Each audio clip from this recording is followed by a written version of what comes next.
dressing rooms are, the bedrooms. Almost didn't see you there. Come on, Lance. Referred to as the Bachelor. The official name for the park is White Point Gardens, American Wars. These trees are live oaks. They stay green all year long.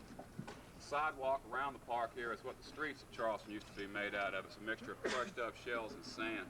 I came out here the day after the hurricane. This place was a mess. There were some branches everywhere, of course, but boats from the city marina had smashed and piled up here, and rooftops from some of the houses.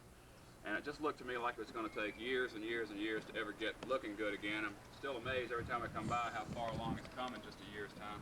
The big thing that's missing, it is a little thinner greenery-wise, but the main thing is Spanish moss. There used to be Spanish moss hanging from these trees all the way to the ground. Of course, that all blew away. It was built as a single-family home, became a hotel for a while in 1909.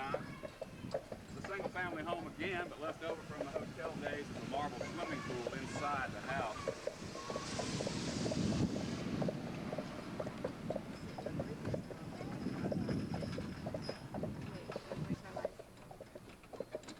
This house foundation, a landfill here where the park in this area, this would be marshland back in 1768, and that was kind of like putting your house up on if it's dry when the tide was real high. This is my house here on the right. I won't dwell on it too much. I wish it was. This is my favorite house in the city here. It's Queen Anne Victorian design. It's a bed and breakfast inn now, number 2 Meeting Street. Can y'all see the stained glass on the entranceway there flanking that big window? That is Tiffany glass placed there by Mr. Tiffany himself. It runs all through the house. They got it all behind bulletproof glass in case. It was given as a wedding gift. This whole house, as a matter of fact, was a wedding present. A fellow here in town by the name of George Walton Williams, very wealthy, doted on his daughter. She was getting married. The groom's parents had given the couple a 2-year European honeymoon. He didn't want to be outdone by them, so while they were in Europe on their honeymoon, he had this house built, ready for him to move into when they got back. Not a bad little starter home there, huh? And it is a bed and breakfast. I understand it's about $130 a night per couple. Once you get a room in there, you have full run of the house. And it's beautiful on the inside. You just have to make your reservations about a year in advance to stay there.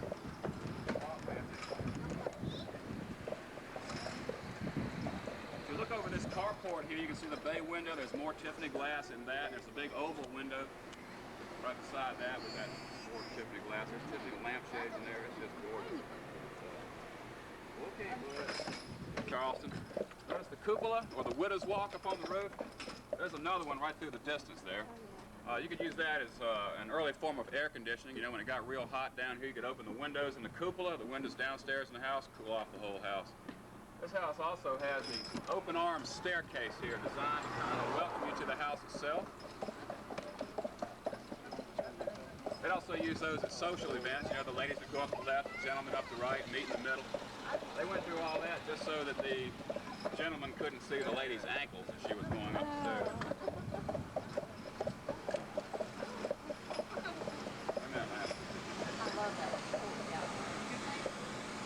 Let the poop patrol get out of my way here.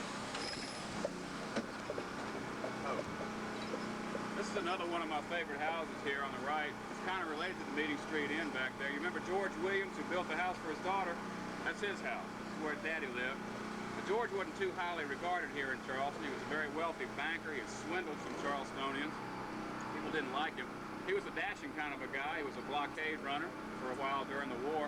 He was the model for Rhett Butler in Gone with the Wind. Margaret Mitchell knew him and used him as Rhett Butler.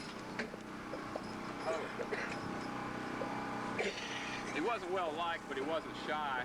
He built this house in 1876. It cost him $250,000. It's the largest single-family home ever built in Charleston. 24,000 square feet of living space. 30 rooms with fireplaces. I mentioned rope carving earlier being a way to show off a little bit of your wealth. This guy has that rope carving around every door, every window, every other rung in this wrought iron fence out front is that rope carving too, so he was quite a showboat. Now back in 1976, a local lawyer here in town bought this house for $200,000. It was falling apart, been condemned as a matter of fact. He bought it to restore it.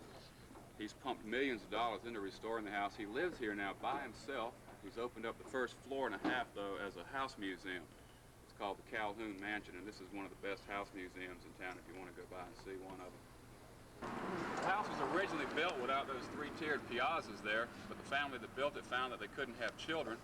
They added the piazzas on because they'd have the orphanage children over every Sunday afternoon for cake and ice cream, and that would keep them out of the bad weather.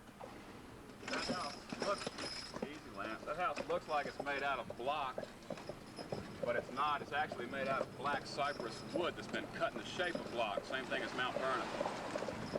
Most of the wooden houses here in Charleston are made out of this black cypress. It'll last forever, but it doesn't hold paint very well. If you look down the side of the house, you'll see what I mean. You got to paint these houses every 3 to 5 years, depending on how close to the water you are.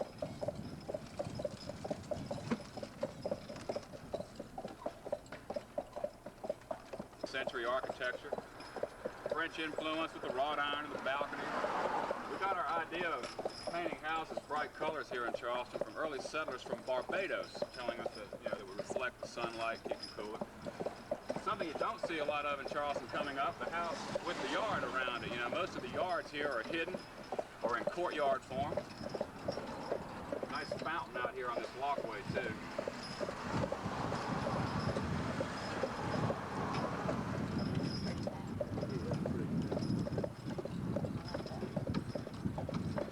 The next house coming up here was the William Bull House. It was built in 1720, oldest house on Meeting Street.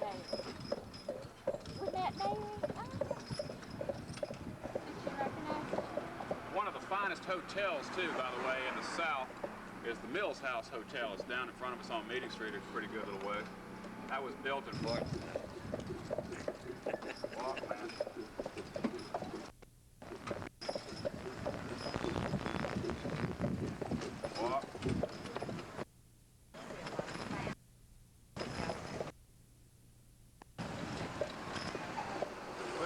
Courtyards are hidden, you know, you really can't see a lot of them from the street. They were actually privacy gardens, and that was pretty much the idea.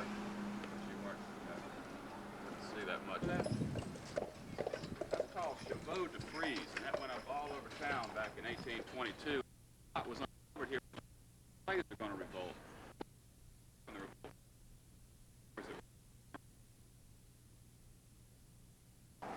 You don't see a lot of it, but you can see that would be pretty effective in keeping somebody from climbing over the fence there. Go forward, man. Another house museum here across the street, Nathaniel Russell House, built in 1808. This really is one of the best house museums to see here. I'm not too crazy about this federal style of architecture on the outside of the house, but inside is really see. There's a 3-story free-flying spiral staircase in there that goes from the ground to the ceiling with no visible means of support. It is kind of unreal, actually. It just looks like it's suspended in air. It's worth the price of admission just to see that. The house is gorgeous on the inside. The house is the home of the historic Charleston Foundation. 5th oldest church in the city. You'll notice it has 2 bell towers, but it's called the Silent Church because there's no bells in the towers. During the Civil War, First Scots, like a lot of churches did, donated those bells to the Confederacy to be melted down and used for ammunition. First Scots, though, said, we'll replace the bells when the South wins the war. No bells yet. A lot of folks here in Charleston will tell you they haven't replaced the bells because the war ain't over yet. It's like it happened last Thursday or something.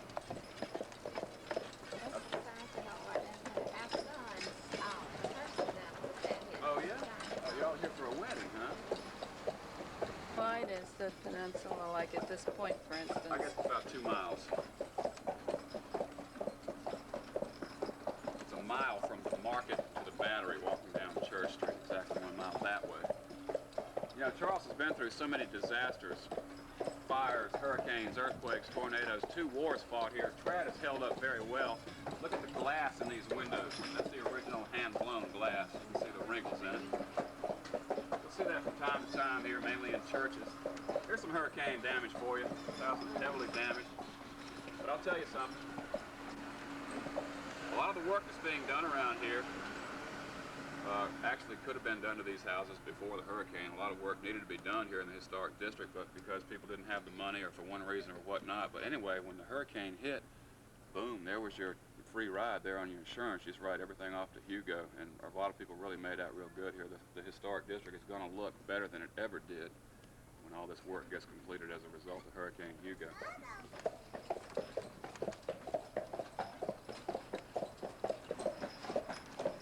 I'm going to turn on to Church Street now. It's also one of the most historic streets in the city.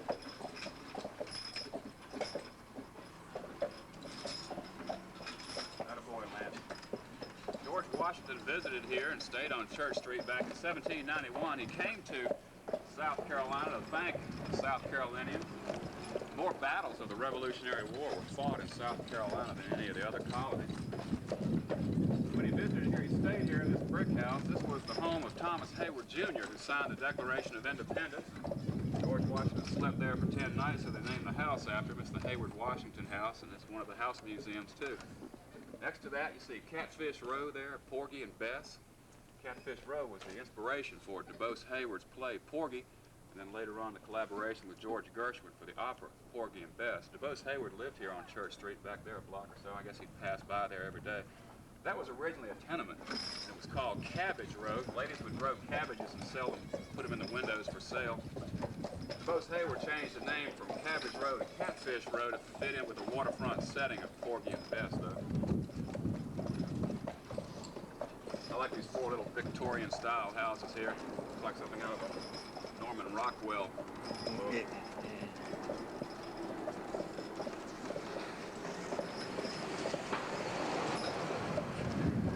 We get past this last house here, if you'll look up and to the left, the steeple of St. Michael's Church. Yeah, that was heavily damaged in the hurricane. That's the oldest church building in the city, built back in 1750. The top of that steeple was just hanging on by a thread after the storm.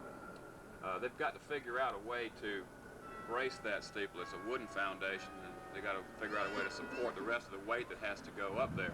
The rest of the steeple, though, is inside the church. They've got it leaned up against the wall as you walk in the front door, so it's all together. It's just not all in the right place. Did y'all hear those four notes that just came out of the steeple there? So did George Gershwin. He was down here for 3.5 months working on the music for Porgy and Bess. Every 15 minutes he kept hearing those four notes. Those are the first four notes, Porgy and Bess. Get something in your head, you can't quite shake it. You look at the steeple of St. Philip's Church too, by the way. It looks kind of like it's leaning to the right a little bit. It is. It was knocked off 2 degrees in the earthquake. You can see it with the naked eye.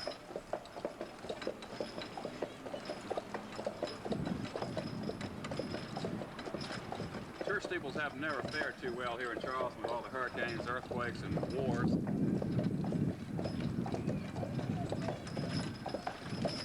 Storing this building, they peeled off a bunch of layers of paint, and underneath all that, they found this old drawing. Well, it was over 75 years old. They had to save it. It'll be up there forever, part of Charleston history. Continues to be the social divider of the city. Very wealthy people who live south of Broad, where we just came from. They got the nicknames SOBs for South of Broaders, okay? Those living slightly north of Broad don't have quite that much money. They're called SNOBs for slightly north of Broaders. You might hear that referred to while you're here. Now, these stones aren't from around here. They came from England and Barbados as ballast on empty ships. These stones would be unloaded down at the docks, and somebody finally came up with the idea to use them as street cover. Now, these stones are also protected by that law because they're over 75 years old. Whenever they have to do any work on a cobblestone street here in Charleston, they have to number each stone and photograph it so they put it back in the exact same spot and position that they took it out of. So they're pretty serious about it.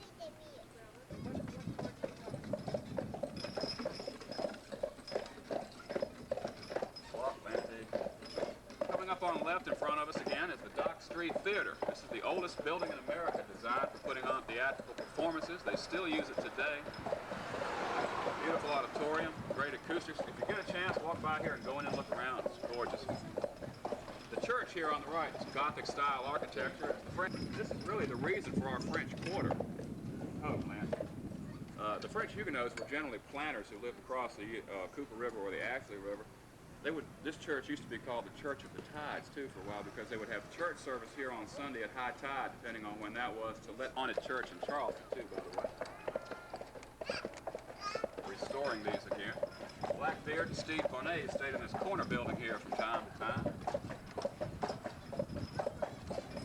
This is St. Philip's Episcopal Church here in front of us, home of the oldest congregation in the Carolinas. The congregation for St. Philip's came over with the founding back in 1670. I kind of like St. Philip's because it sort of sums up this Charleston attitude that you can feel down here if you've been here for a while. You'll notice that there's two separate cemeteries, one on the church side and one across the street. The one over here on the church side is where they buried their native-born Charlestonians who were in Charleston. It used to be called the Strangers and Transient White Persons Cemetery. And that's pretty much the way it is. I was telling you folks, if you weren't born here, you ain't going to be a Charlestonian. But John C. Calhoun was probably the biggest hero Charleston ever had. Vice President of the United States twice, Secretary of War and Defense. They called him the Great Nullifier. He died right before the Civil War. They buried him over here on the church side. He wasn't born here. That was the first time they'd ever done that. Well, after the war, after Reconstruction, when they buried him again, they planted him right across the street there, because after all, he was not born in Charleston.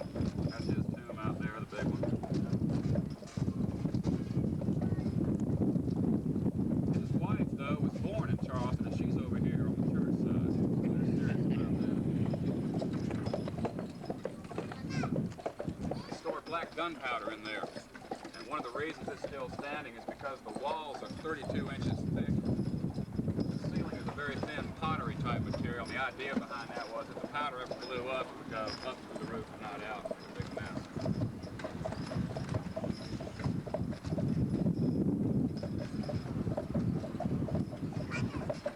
Tommy Condon's coming up here on the right is an Irish pup.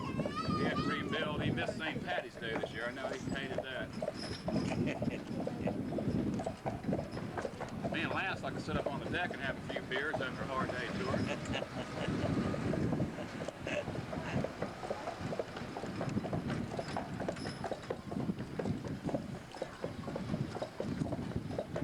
If you want something quick for lunch and inexpensive inside Market Square, here's the Cormatisserie. There's about 15 different restaurants in there, something real good. Coming back through the market again. All right, we'll see you later. Okay.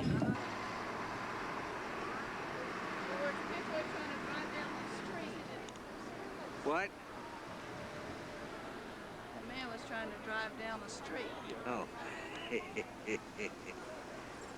Well, these baskets are hand woven.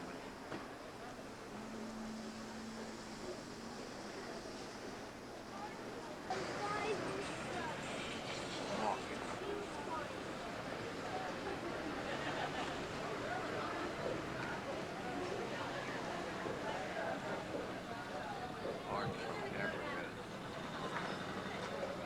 Lost art.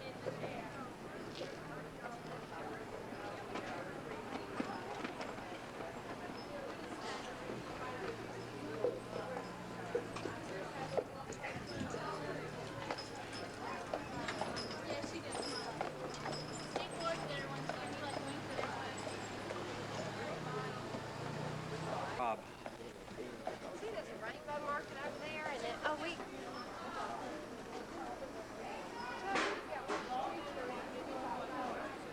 Aren't they pretty? See anything for our kitchen? We already have something in the kitchen. Dining room? I was thinking about something for Bedroom?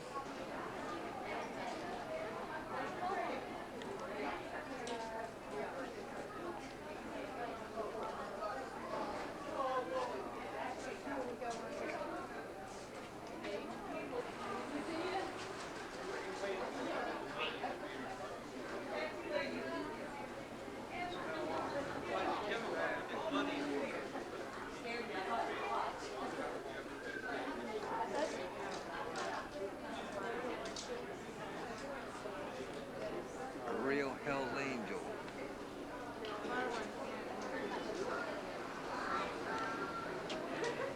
How do you feel my forehead? Get a little warm. Yeah, I think we better go sit down and have lunch. Yep. I'm feeling awful. Customs House in Charleston, South Carolina.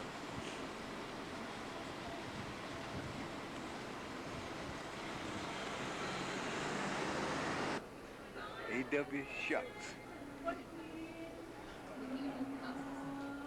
You're looking at the menu. checking other menus. Then we're gonna eat something. Then we're going back to the room. He loves to shop.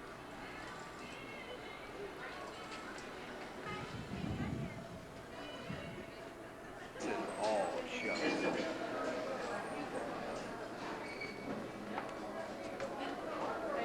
This is the three of the market. This Market Street is South Market Street. This is the South Market Street. And that building there is the market, and it goes from that structure there. These are all shops, and goes all the way down this street here, all the way down, almost to the Cooper River. Cooper River is that way. And the Athley River is on the other side. We're on the peninsula. Charleston, South Carolina.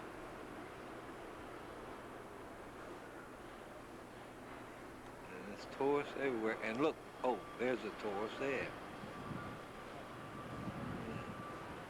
He's from San Francisco, I think. Yes, he looks like he's from San Francisco. Gonna buy a t-shirt.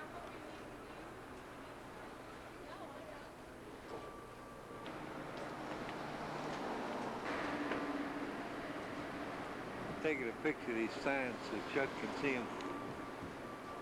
Might want to see all these signs.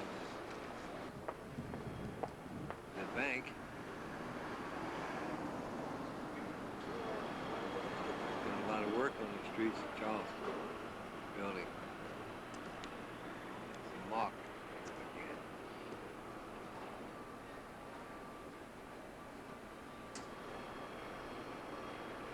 Close by.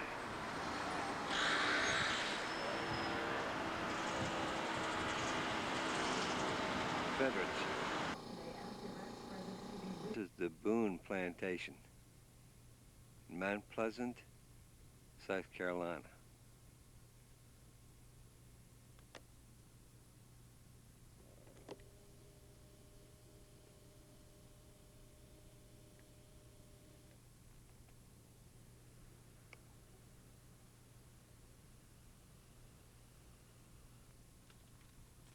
Welcome to Boone's Farm, home of the best wine ever made. I like strawberry.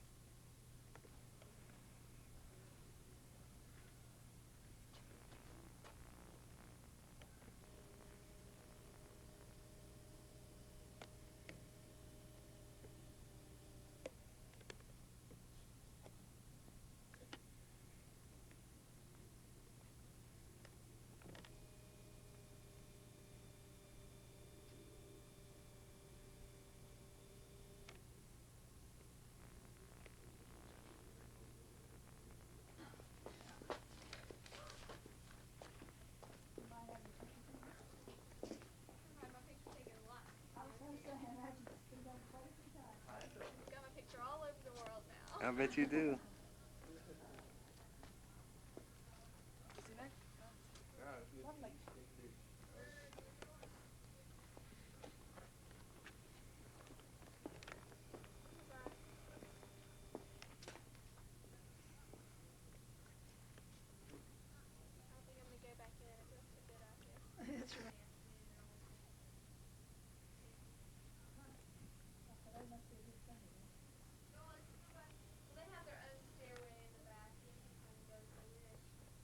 Boone Hall.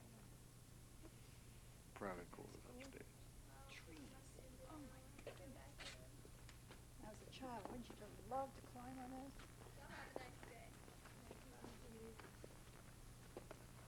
That'd be fun.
the slave quarters. Rows of slave quarters.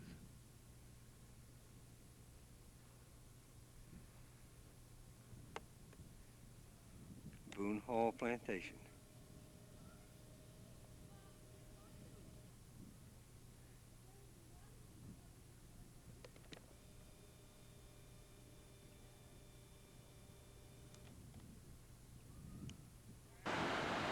What's the day today? February 10th, the day we're supposed to leave for a cruise. Supposed to be landing in San Juan, Puerto Rico right now. Didn't make it.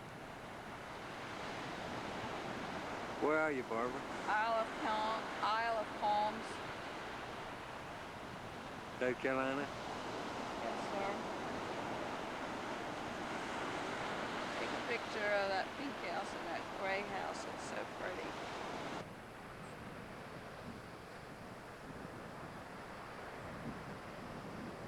Looks like a hotel.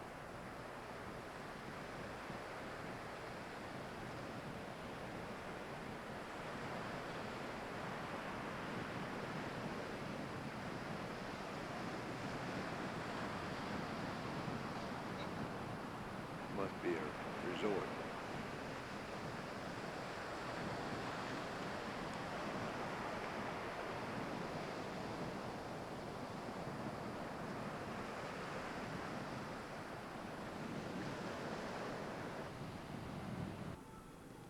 We had dinner in there. It was really good. This is Mount Pleasant, South Carolina. Very excellent.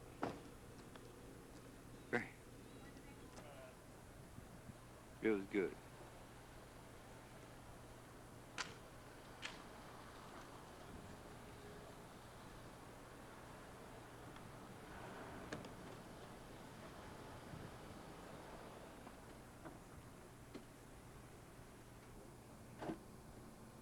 There's the Fighting Lady, Yorktown.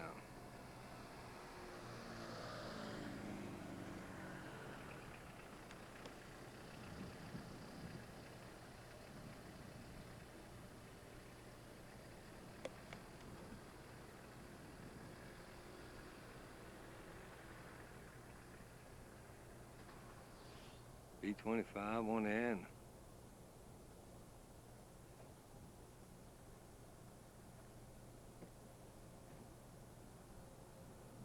And that gun there is from a destroyer. Destroyer, also a submarine over there.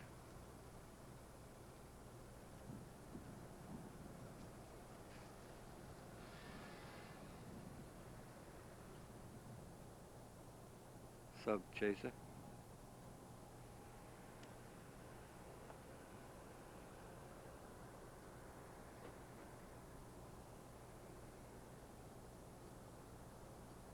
F-86.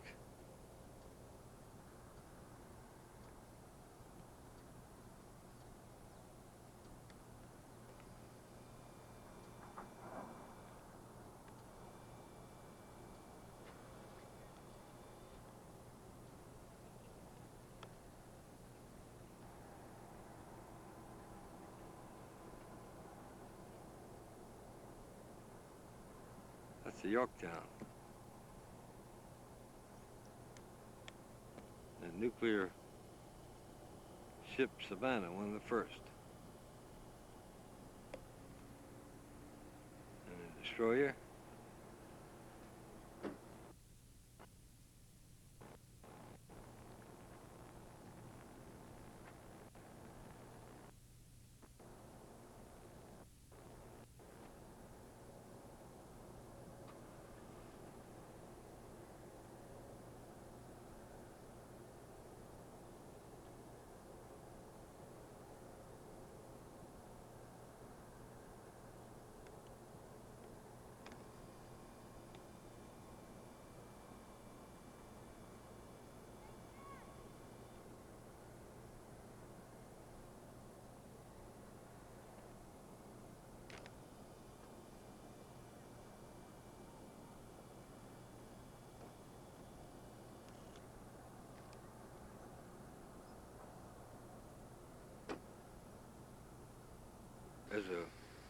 PBR riverboat.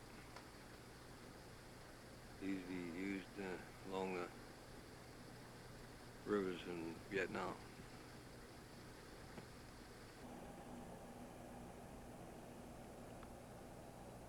It's the Savannah.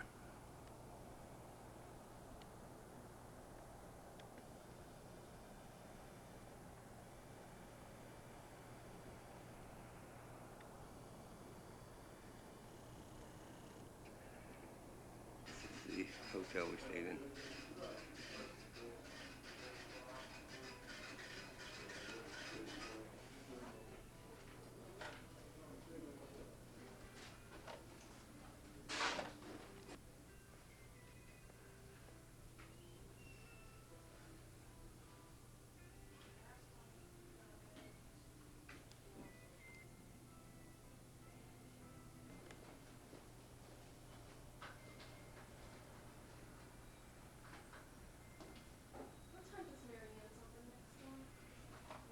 Now we're going into one of the last buildings the British built. The old exchange building. There's a dungeon in the basement where the British kept the papers. To bring a chair from their house. Look over here, there's different chairs all around the room. So they each had to bring a chair for their own house so they could.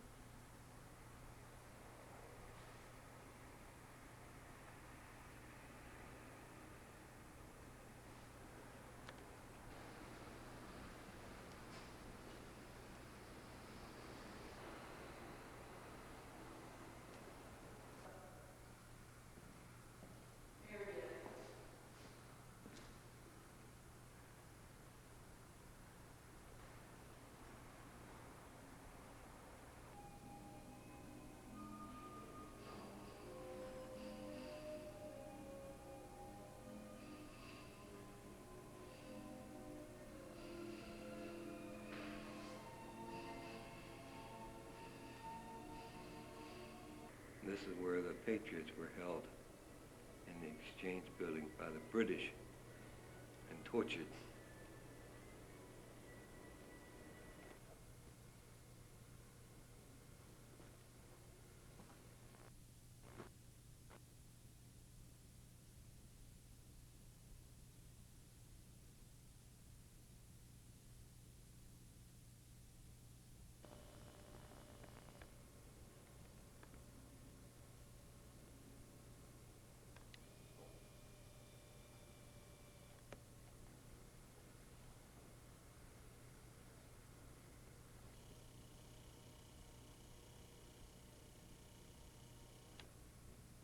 Chained to the wall.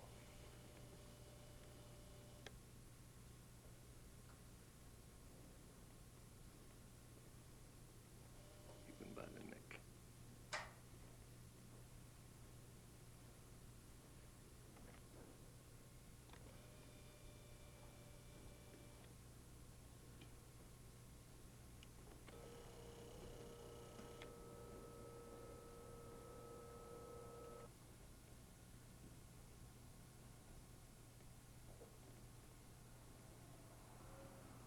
Hell here too.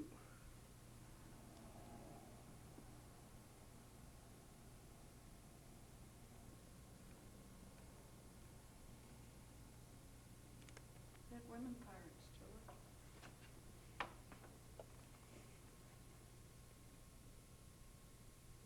I'm Bobby Jean, the roving reporter. This is a fountain that the city of Charleston gave itself as a present for surviving Hurricane Hugo. Back to you, George.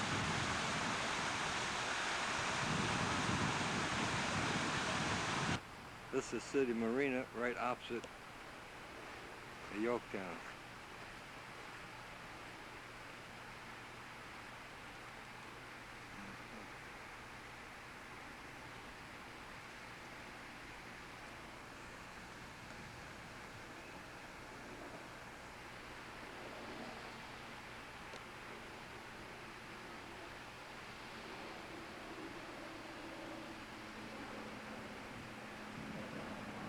under is Fort Sumter, where the Civil War began.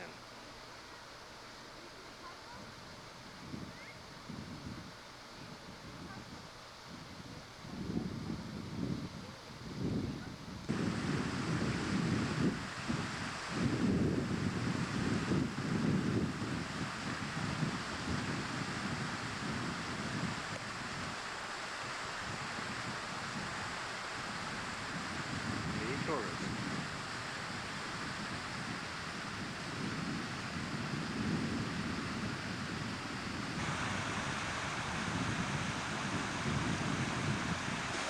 You see, kids can run through there in the summertime when it's hot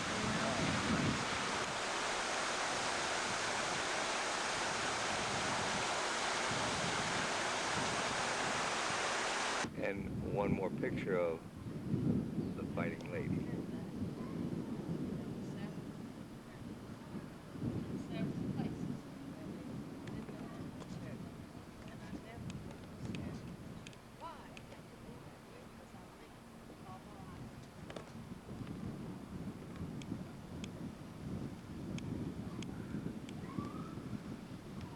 Isn't that a unique building?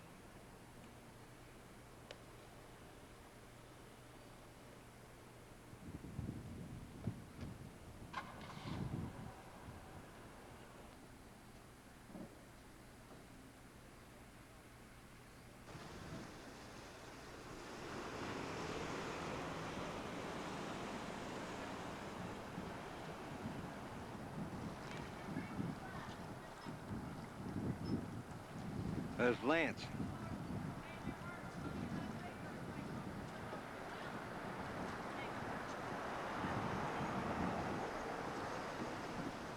That's a different driver.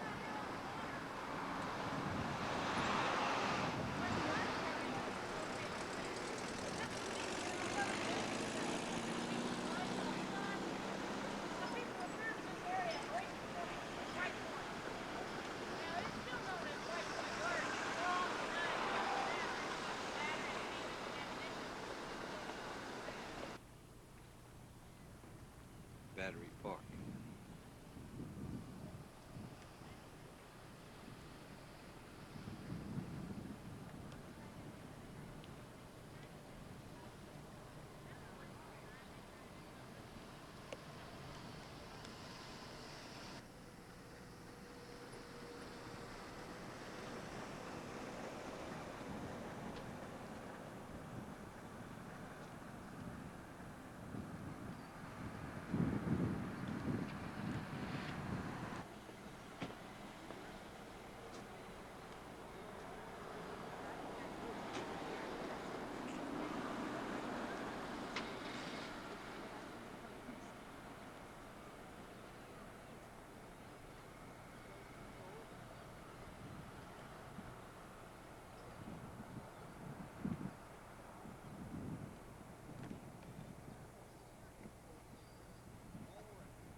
Fort Sumter.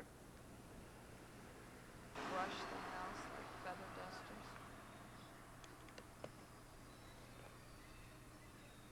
See the flag softly waving just softly.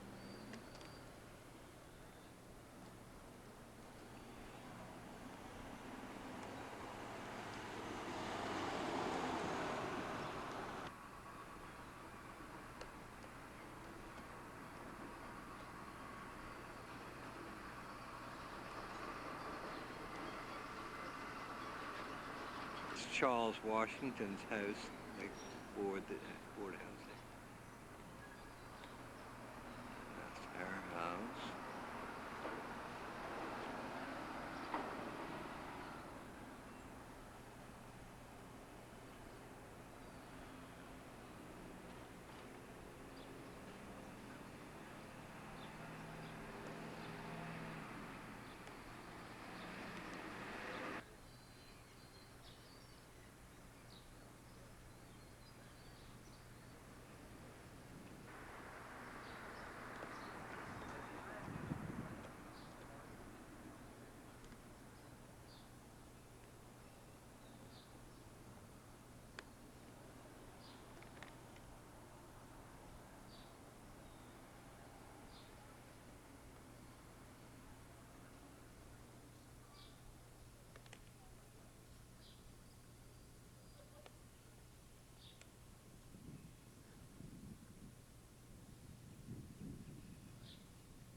This is the dentist's office, Pink House. He's got a pink bird cage up there.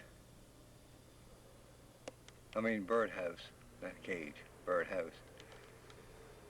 Everything is pink. He's a dentist. I guess because of the gums.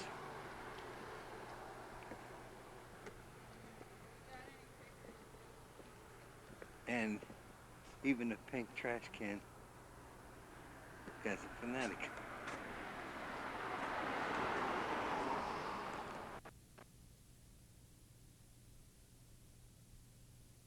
There's some tall columns there.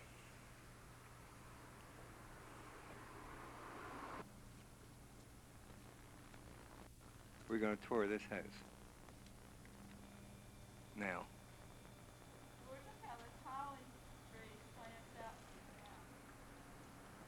New Orleans style balcony. What's up?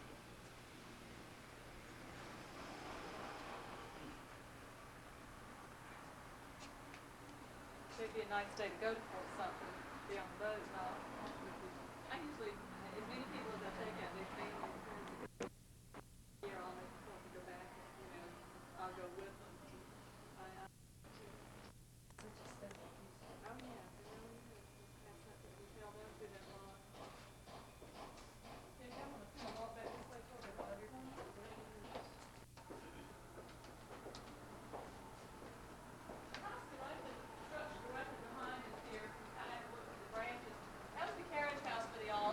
Very specific purpose. It contained a kitchen, because kitchens were never attached to the homes here in Charleston. It also had a laundry facility for the Alston quarters. Now, when the Alston stayed downtown in his home, they had 16 house servants that lived with them. They would have stayed in that structure back then. Now, the early part of the century, it was connected to the house. The bottom two floors now we use as an office for foundation. The top floor of that structure, as well as the top floor of this main house, is for the Alston. What kind of wood? What kind of wood? That's a Charleston dogwood board. Of the Edmonton Austin house.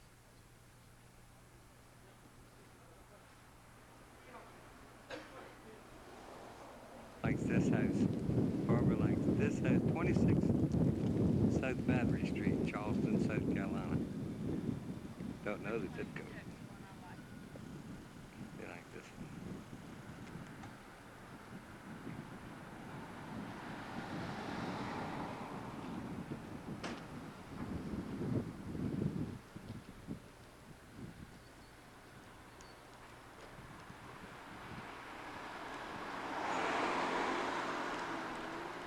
Most of the houses are obliquely standing.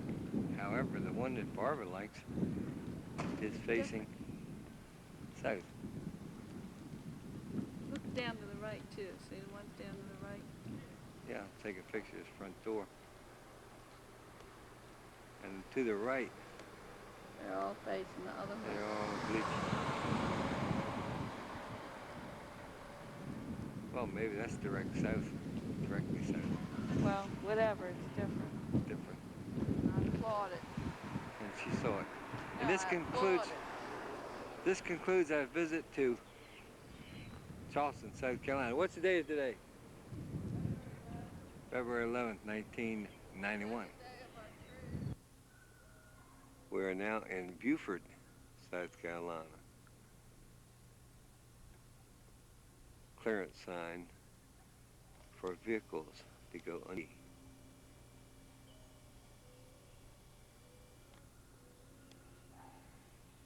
It's a big home over here. Lots of marshland.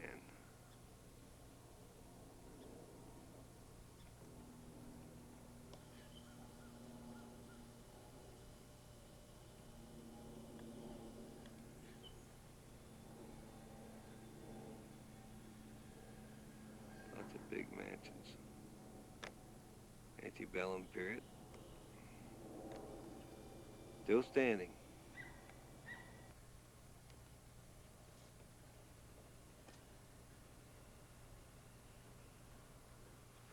What do you think, Barbara? Gonna move down here? Yeah.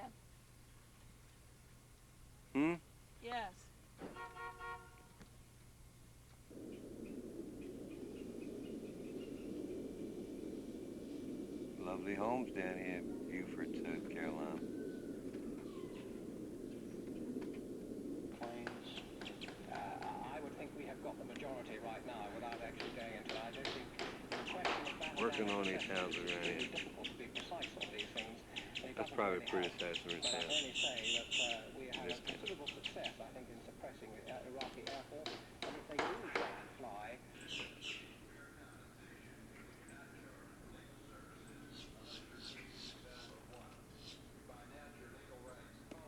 Man, listening to the radio.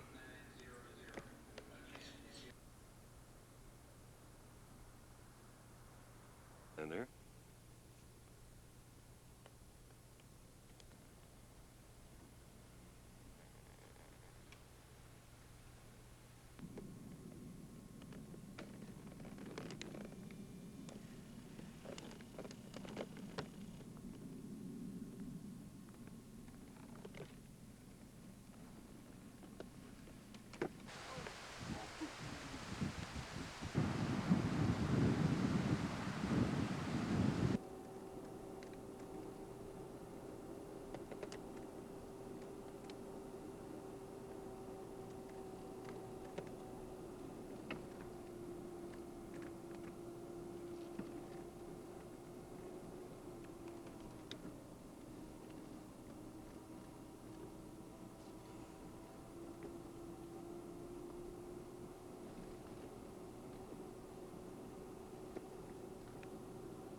It's so pretty.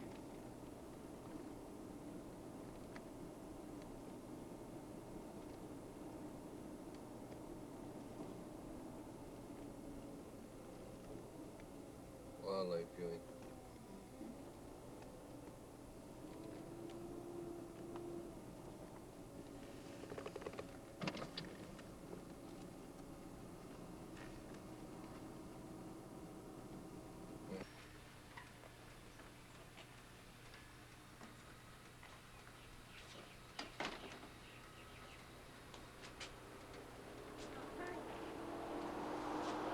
Where we had dinner last night and are going to have lunch today.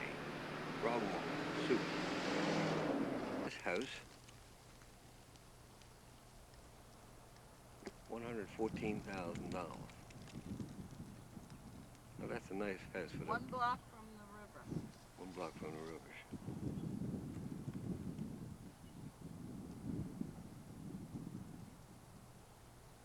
Good price.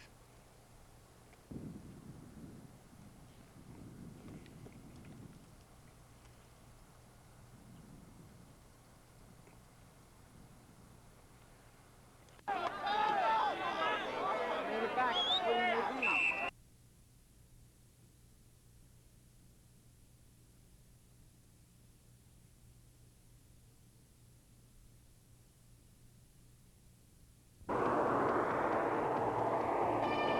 Presenting the Honda Prelude SI with anti-lock brakes.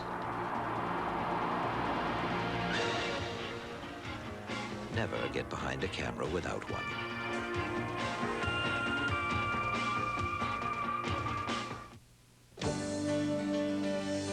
Subway bakes my bread up fresh and